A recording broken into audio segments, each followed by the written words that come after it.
All right. Can y'all hear me?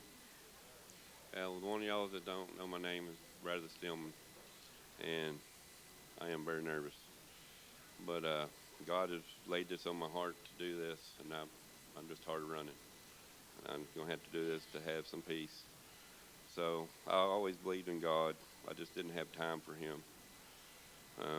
My childhood, my mom raised me, and I went to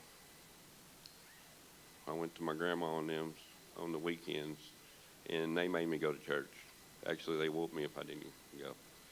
But that made me kind of resent church. And I always said it, if that's the way rich people and church people act, I just don't want nothing to do with it. So, and then mom's, I had no rules. I was always getting in trouble, just never did what she said. I always thought wasn't good enough in school.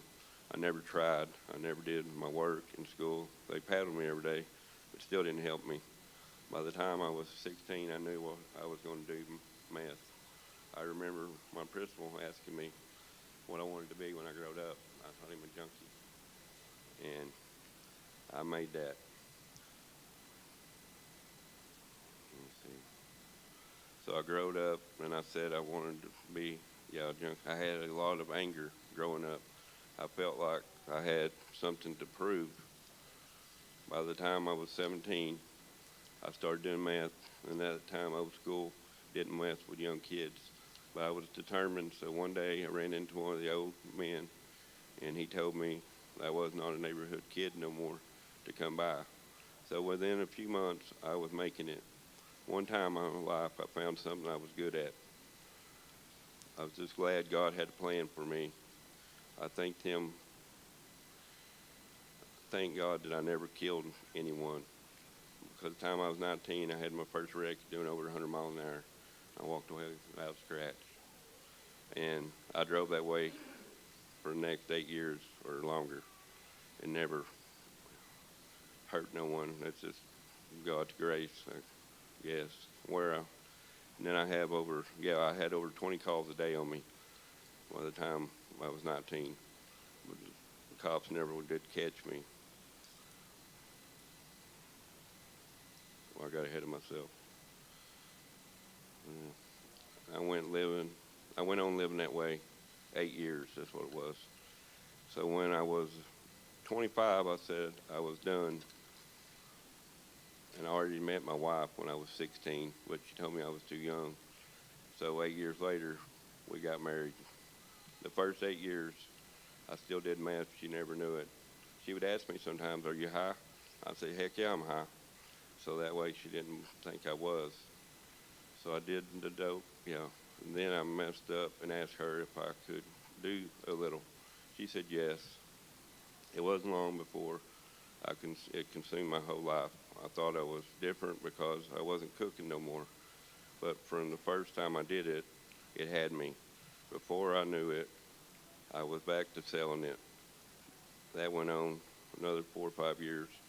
I ended up cheating on my wife, and that's where Kinsey comes along. And I remember where I was at the time. I had a spiritual awakening. I still remember I was sitting at the trailer house in Worcester, and I just thought to myself that I don't have this no more, and I just fully surrendered. I thought I was giving up so much, but I realized I gained the whole world. I got higher off of that than I did. I got higher off Jesus than I did any drug I ever did. I realized I was hooked on the sack, the power. So then I had to tell my wife I was cheating on her.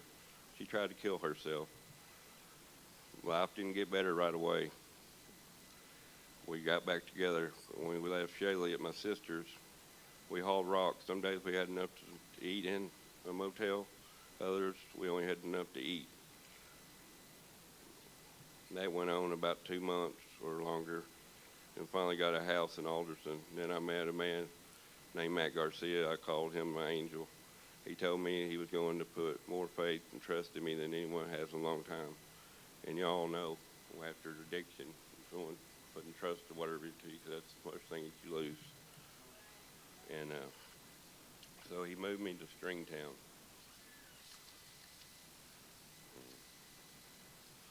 and we started a wonderful church there. It's a lot like this one. And I worked for him for almost a year, and that fell through, but he was a man of his word and got me a job with his uncle working in Blocker. And so I was driving an hour and something every day for over a year. And finally I moved to Quentin. And I looked for a church forever, but I could never find one like Stringtown. So I'd done rock work all my life. I really messed up my neck and everything. And then that's the only kind of work. And I just can't stay up with the Mexicans no more. So I applied for disability. And you know it's a God thing when you get disability in 7 months.